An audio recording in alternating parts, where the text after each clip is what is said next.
What kind of a world do we want to live in? This podcast opens the difficult and uncomfortable conversations about crime, addiction, poverty, and more. If we want a healthier community, these messy conversations need to happen. This is Dangerous Ideas for Social Change.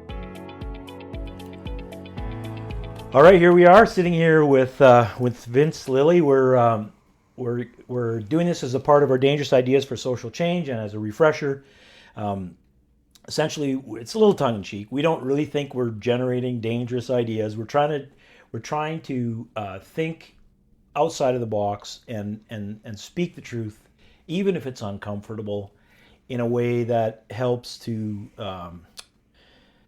bring restoration in the community. Like, the goal is not just wildly, speak what's on our mind, but the goal is our eyes are fixed on the well-being of our community and our friends and the people that we know and love in our community. And so, to that end, we want to be able to be honest in conversations. And so, Vince, I've known you for a little bit now, and I've been really encouraged by your story.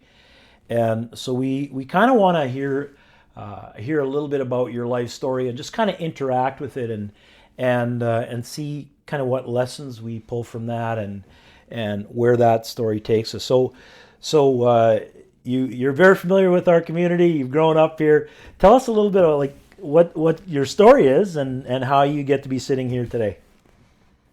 Well, I guess I have spent quite a few years growing up in this community, and I just think a lot of the kids and people that are in this community, we all can relate in the sense that we have a lot of different sort of traumas or experiences that we've had in the community that we live in. And so I think that in my experience, so what I have been through kind of is what really has brought me to this position, because as much of the crazy stuff that I had been through in my life, I would never take it back, any of it, because it made me who I am today. And so I really believe that everything that I've been through was meant to happen to break me down and build me up for this exact purpose, to be helping in my community and through my experiences. That's a crazy thought, Vince. Like, a lot of people don't think like that. The idea that nothing is wasted, that the Creator, we go through things, and you're saying it's all part of something for sure. Bigger. I've learned that you can't live life with regrets, because living life with regrets is living in the past, and living in the past just doesn't serve you in any way, unless you realize that all your weaknesses are no longer weaknesses but strengths, because every single thing that happens is meant to happen, and every single mistake or failure that you have is meant to happen in order to teach you and make you stronger, as long as you switch your perspective and look at it as, what am I gaining, and not always looking at it as, what am I losing. So for people who are listening, that might be hard to take in. I'd be curious, talk a little bit about that past, and talk about some of your story growing up in the community. Just give us a picture of what that's like. Well, I had a pretty traumatic childhood, so I think that's obviously what started it off, with sexual abuse and poverty and gangs and crime and drugs and stuff like that. So I think the sexual abuse is kind of what kicked it off and kind of steered me in a different direction. And I think, like, as it goes for anybody, how they're raised is usually what sets them into their future and what type of future they're going to have. And so obviously I grew up in a very negative environment, and so that was was my normal, and so that's really what I came from. So I was a product of my environment up until I had my awakening and kind of just was able to realize what it was. So again, I just find it's, you're putting forward some radically different ideas than we hear out there often. A lot of times people think about the difficulties of their past, and they go to, maybe finger pointing, blaming, holding it in. How have you kind of done that, Vince? How have you sort of redeemed the darkness? Well, I think for me, the best move I did was was starting from the bottom and dealing with the traumas that I have endured, starting there and dealing with that, because honestly the traumas that people endure are what they allow to become who they think they are, right? So what you go through, they think that that's who they are, and if they've made mistakes or they've hurt people or people have hurt them, they run this narrative and this tape in their head about who they believe that they are, and it's created by all the experiences that they've been through. But you have to come to a point where you realize that that's not who you are. Those things that happened to you or that you did, or but that's not who you are. You know, all of us are born good people, and as we go through life, life is tough. Life has a lot of stuff to throw at us and pile on top of us. And so, like I said again, people think that that's who they are, and then they just further perpetuate the negativity through that. So that sort of sounds like a scary decision, to turn towards that point of trauma and walk towards that pain. How did you do that? How did you have the courage or the wisdom or insight to know that I have to walk towards that darkness to find light? Well, I mean, for me, obviously, it wasn't just a thing that just happened where I just kind of stepped fully into it. It was obviously a process, as it is for everybody. It's a process, and it's slow. It can be. You want it to be a slow process. You don't want to rush it, but just all those things that we hold inside that we don't talk about. That's where like that's where it is. Like, you know what I mean? Those are the things that you're allowing to hinder your life. You know, if you don't. When I talk to the kids, I tell them, like, express yourself, learn to be vulnerable. Like, that's one of the things that got me to where I'm at today in my life, is to be vulnerable as a man and realize that it's not, we don't have to suck it up. We are allowed to cry. It doesn't make us weak. Honestly, to be vulnerable is the most courageous thing that anybody could ever do. It's a risk. So, yeah, I just think that I've slowly learned through this experiences. And the weird thing is that my awakening sort of started while I was in prison. So, like, to have that happen in such a negative environment lets me really know that good person was always there trying to fight his way. And for every single one of us, every single day of our life is a fight between good and evil, to different degrees for different people, right? But and then, like you said about the pointing the finger, we all, it's not to be ashamed of to do that. We all go through that victim mentality to some degree on different levels for different things. But there becomes a point in time where you got to realize, you got to stop and just realize that, like, we are the only ones that are getting in our own way in life. Mm-hmm. And that's what helped me in prison, where I actually literally, forgiveness is what helped me look in the mirror and actually say that I was the one that got me to where I was at in life and not anybody else, and stop playing the victim. What's the move, for people who are listening and are maybe caught up in that victim cycle and kind of caught up in their own story of victimization? Obviously there's an acknowledgement people are victimized. We see it in our community. But what's that move to go from victim to kind of victor, where you're going to say, to take the step? Yeah, that's a good word. For sure, I would have to say 100%. It's the self-awareness piece. Mm-hmm. Just do what people aren't doing, and what people aren't doing is they aren't stopping and asking themselves the questions as to why is this happening? Why do I do these things? Why do I feel this way? They just go through it. And like I say, you got to grow through what you go through, right? So that was the piece that really started to help me, was to actually stop and ask myself the questions as to why things are happening and why am I doing things. And so yeah, you just, as you go through your day, just be completely self-aware about everything that's going on. And from there you can really, and don't get me wrong, it's not easy, because one of the pieces to that is that you have to take responsibility and call yourself on your shit. Mm-hmm. Part of my language, but you have to call yourself on what you're doing on a day-to-day basis. And I still do that every day to this day, that whenever I'm judging someone in my head, it has nothing to do with them. It has to do with me and how I feel about myself and my life. And we all do that.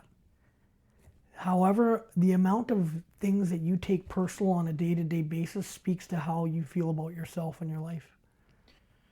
it's it's really hard when if you're in survivor mode, then you're living in that sort of reptilian brain where you can hardly even think. Mm-hmm. You're reacting and you're just acting out, and you're kind of just all out of the gut. So how do you kind of do that? Bring that awareness where you kind of go, man, I'm acting out of my animal instincts, and I have to change that. I have to start to think more. How do you kind of, just curious for our viewers and our listeners, how do you go about that? Like if you were helping somebody to do it, how do you help people to do that? Maybe is the Well, I question. mean, I think obviously you have to come from a place of understanding, and you have to be really compassionate with yourself. I know we're all our worst critics, right? We're all so hard on ourselves, right? And we need to realize that, we're only human. Like I said, you have to realize one of the things that holds us back from what we want in life is a lack of belief in ourselves. Mm-hmm. And what keeps us in that position is our traumas and our experiences that we've been through. So that's why I'm so diligent about telling people to try and deal with those traumas that are there. Because once you can kind of deal with those traumas and understand that there's nothing wrong with you, then you can really come from a place and start to really take a step in the right direction. One of the things I think about and have had many opportunities to say when friends in our community talk about their story and about some of the things they did to survive is to try to say, to honor.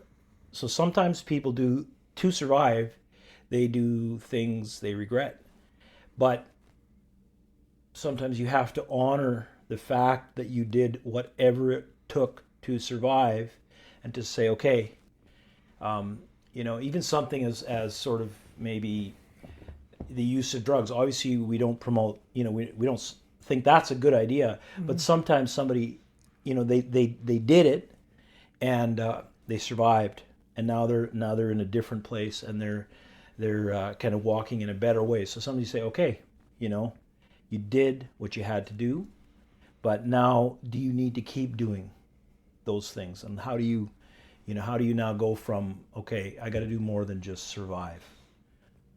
But if you did and we've all done bad things that we regret. But if you've done that and you feel bad about it, what does that say?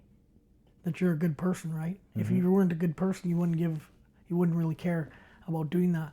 But the thing I wanted to also talk about was what you mentioned about the addiction. Was the thing is that people start to focus on when these people are addicted to drugs or drinking, that they say, like, look at these people. Why the addiction? But that's not the question that needs to be asked. The question that needs to be asked is why the pain? Because that's the root cause of addiction, is that it's a temporary solution to relieve pain or discomfort. And so when it comes to like the justice system and stuff, like criminal justice system they call it, yeah, because it's criminal. They're locking people up for self-soothing and doing what they know to survive, right? To feel better, to mask the feelings and things that they've been through. So, I can tell you that when people do bad things, they don't want to be doing it. Right. Yeah. So I like that focus on compassion and for yourself, but you're saying also for, as we look onto people in our community that are struggling with addiction, to have a lens of compassion in seeing folks going through stuff as well. Am I getting you right? Yeah. Yeah. It's not that's not an easy assignment. When I think about the wider sort of Winnipeg as a city, what do you think people, when they look on, when we drive through areas of our city where you can see addiction, you can see the effects of it, what kind of eyes do you wish the average Winnipegger had when they look at what they see out there?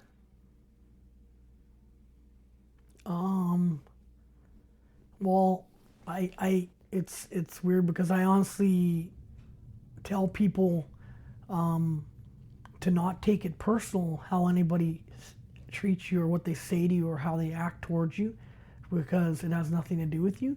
And so I'll get back to what you're saying, but it has nothing to do with you because literally what's happening is every single person in the world is projecting their past experiences onto other people. So they're looking at the world through this lens, and the lens is created by the experiences that they've been through. So everything that they see is not even what they see. We don't react to what happens, we react with our perception of what happens. And so our perception is created by what we've been through. So you're not even seeing what's happening as what it is. All we are is a result of what we have thought. So when that happens is that when people are judging or what they see from the downtown area, what you're saying, they're really not even seeing what it is. It's kind of like they're reacting from how they feel about themselves. So those reactions, if somebody's looking on and seeing something and judging, they need to be thinking the way that should tell them something about themselves. And that's where it starts. And what do you think it's telling them about themselves?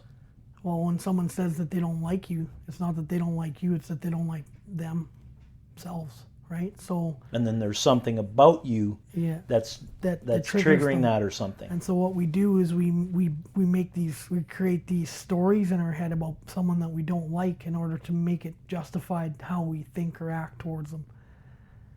So for me, when I was in the gym, I used to do this all the time. I used to always pick at people in my head, and it was because my insecurities were talking, right? And so then I would end up to see this guy who's in good shape and he's attractive, and then I would start picking at him in my head, and I'd be like, oh yeah, whatever, right? And then all of a sudden I'd go and talk to the guy, and he's the nicest guy in the world.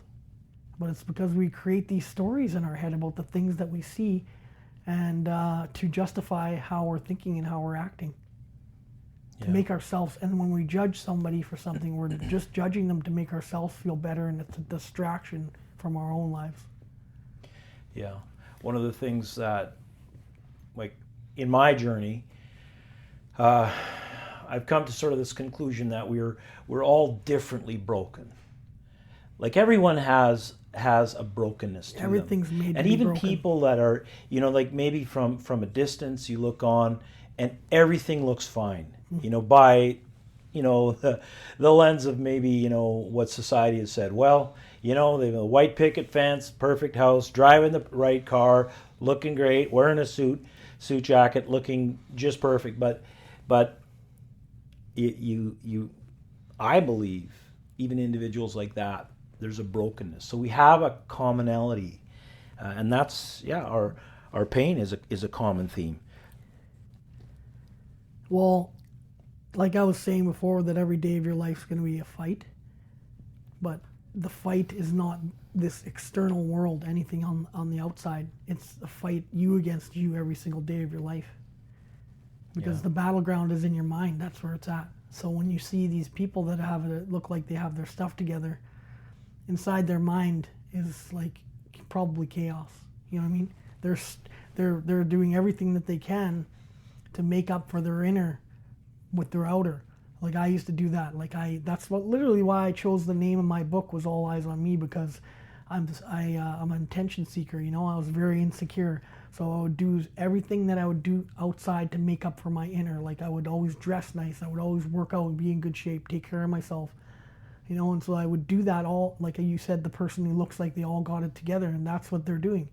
They're doing everything on the externals, trying to make up for how they really feel on the internal. We want to make sure we take the opportunity to put a plug in for your book, Vince. All eyes on me.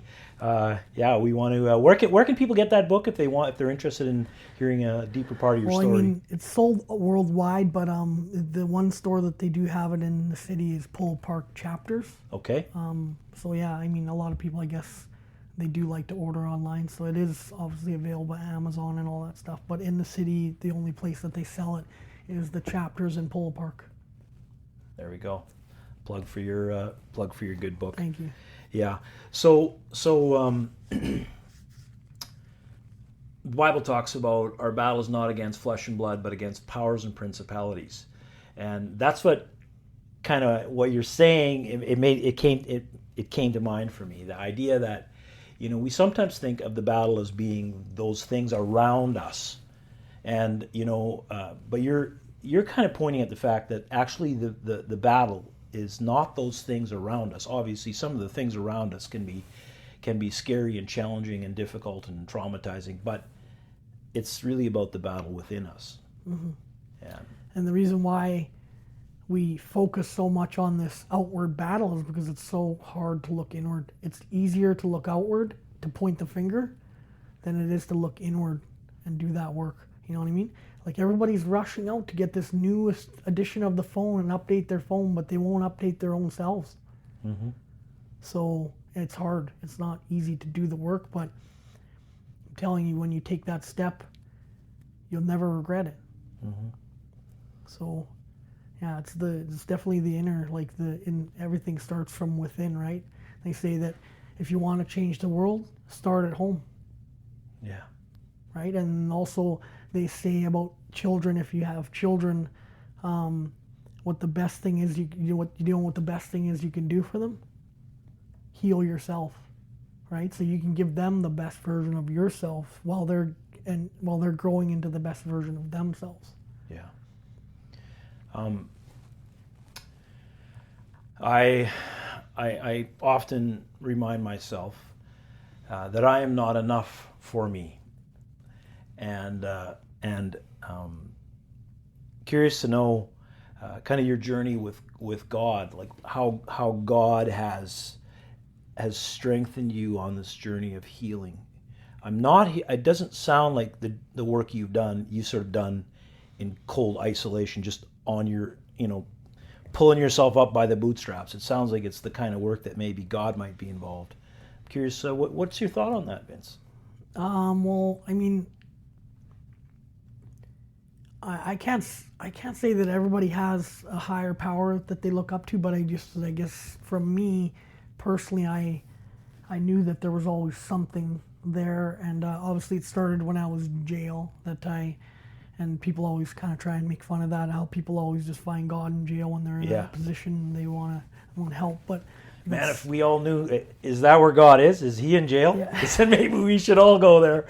Yeah, so anyways, yeah, that's where it started. I started to attend church and stuff in there, and then I was just kind of always just pretending like, I was just trying to figure it out. And then obviously when I got out and I was really struggling through my addiction and stuff like that, I fell down pretty hard, and I ended up getting back into church because of the feelings that I had about what I was doing, and then I ended up meeting up with the right people. I ended up getting baptized, and that was like really something that really changed my life from that moment on, and I just kind of dedicated myself to what it is that I know that I believe in, and I learned that, like, you don't even have to go to church because the temple is within you, right? And so God doesn't have anything to do with anybody else. It's between, your relationship is between him and you, and that's it. And in terms of community, what I've found to be really powerful is, again, back to that point about I am not enough for me. Obviously, God has been instrumental, man, just pulling me from the brink so many times, but the power too of other people who've experienced God and then can kind of speak that into my life. Where I have a group of guys I've had breakfast with for, I think we're going over 20 years now every Friday, and I call them my pallbearers. It's a terrible thing to call them, but you know what I mean. They're carrying me through life. They're going to carry me right through to when I pass. And the beauty of when I'm in a space, I can think that I have a view on how things are in my life, and I can, if I go through a time when I'm down on myself, and I can have those guys will speak into my life and say no, and they'll remind me of the growth. They'll remind me of where I was 10 years ago, and I find the power of community as well, and having other people's voices in my life is really powerful. Who have been some of the other voices, and how have they spoken into your life, Vince? Obviously my mother is probably the first one I would mention, and then after that would probably be Mitch Burbanier. Mitch Burbanier. He's obviously the one. He pretty much found me on the street, brought me into the volunteering, and just then from then on, I really learned the power of giving and helping, and just like, it really turns on a light inside of you. And like, obviously I became a product of my environment when I was in the negative, but now I'm a product of my environment in the positive. So, what are maybe some of the messages you got from Mitch that really stuck and that had an impact, or was it more his overall kind of approach to people? Yeah, I think it's just like his story. His story is obviously, everybody has a story, but his story is just like what brought him into what he's doing. And his 35 to, I don't know what is, I think it's over 35 years that he's been doing what he's been doing, but it just blows me away on how he just doesn't quit, and what powers him is what he does, like what his passion is for helping the people, you know what I mean? And it's been weird because I actually have been in a moment where I had to give him advice, that, you have to learn to say no to people, because you're only as good for yourself as you are for other people. Right? So a lot of givers and helpers, they do this thing where they want to help everybody and do everything for them, but they burn out, and they need to realize that the most important person is you. If you don't take care of yourself, then you can't give them what it is that they need. Yeah. I know Mitch has, I guess, sort of, semi-retired or kind of stepping back a bit. Yeah. And that's why I say that, because he said he's retired and then he's still doing the same thing he's doing. So it's like, how do you get out of that though, right? Like, it's like, then you just pretty much shut your purpose off, and then you're just like, it's not a good thing, right? So tell me a little bit about, because I'm kind of seeing a parallel, when you talk about Mitch's impact on your life, and what I'm hearing when I hear your story is I have a suspicion that you're having an impact on other people's lives as well. Tell me a little bit about what kind of gives you energy in terms of when you say, like, yeah, that's it, that's my purpose. I'm here, like, moments in interacting with people in our community where you go, like, yeah, this is what I was created for.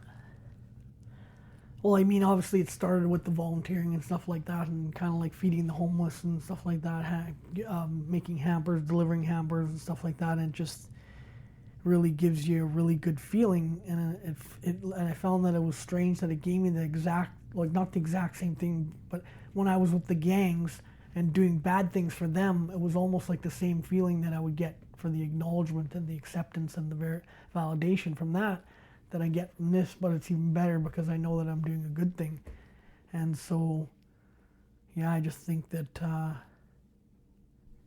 also another thing too is I go into the schools and stuff, and I talk to the kids about gangs and drugs and my story, and it's powerful to be able to be in a position to do that, and coming from where I came from. And then I also just recently got accepted to go into the Manitoba Youth Center, which I spent a lot of time there as a youth. Mm-hmm. So I never thought I would get in, but I got in, and so I'm in there. And when I do presentations there, it's like I just know this is what I was made for. You know what I mean? Like the feeling that I get, and it's not even hard to do it. I just do it. Like I don't even plan anything. I just talk, and the kids are amazing. They're so receptive to what I say, and I love it because I know that I'm making a difference in their thought process. I'm not saying that I'm going to completely change their lives, but I like to say that I'm like a gardener. I'm there to plant seeds, and those seeds might grow and blossom. You maybe felt me push back a little on your initial statements about how all of the mess from our past can somehow turn into something beautiful and wonderful. But when you're describing your work at the Manitoba Youth Center, you kind of proven my skepticism wrong. You're right. You're proving with your life that you have managed to transform that darkness when you're giving back to kids that are maybe you seeing a parallel with youth in the Manitoba Youth Center where you're like, that was me 20 years ago. Yeah. And I just think that, like, we go through life and we look at our the mistakes and our failures as weaknesses, and people judge us and point their finger.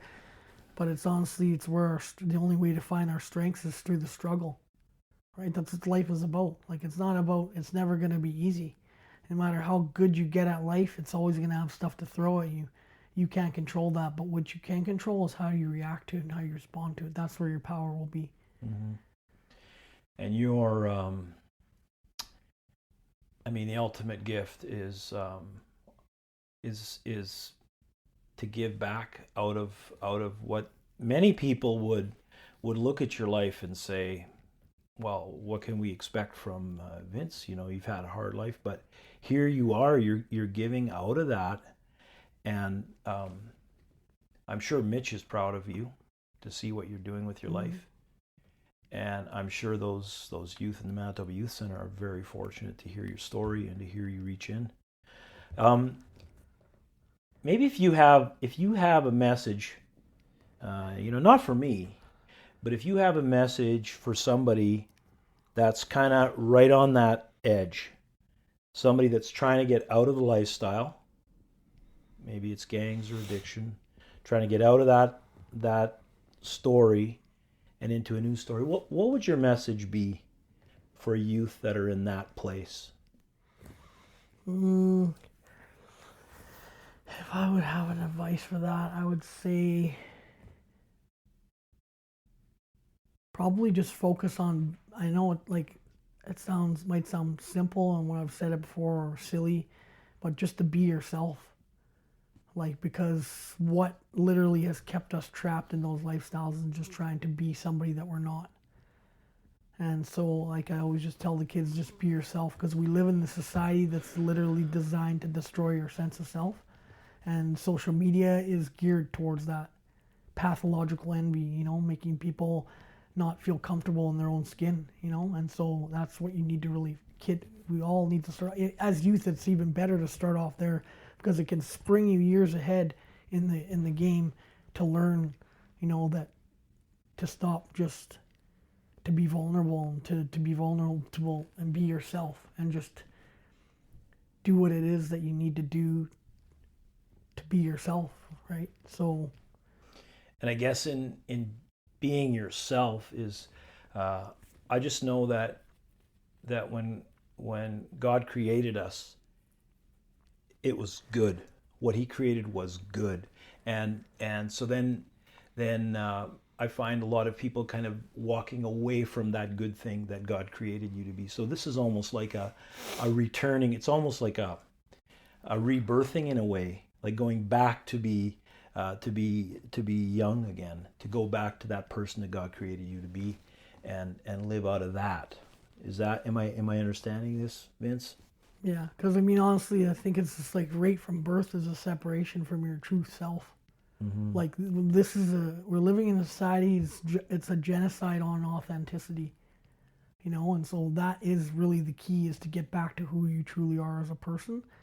And the closer that I get to that, the more that I can realize that I can shed all that stuff that life and mistakes and experiences have made me carry, and I just need to put that down and realize that most of us do these things living in survival mode, and that's not who we are. It's we do what we need to do to survive, and I know that what it's like as a youth, it's even harder, because you don't fully understand what it is that's going on. You're still searching for your identity, and so finding yourself is the way to getting yourself out of what it is that you're doing, because then you can also learn about one of the most important pieces to this puzzle is the forgiveness piece, that we all hold things inside that we would want to forgive somebody else for or forgive ourselves for. And so once you can harness the power of forgiveness, you can just set yourself free, and you're no longer a prisoner to those things that have already happened and are over.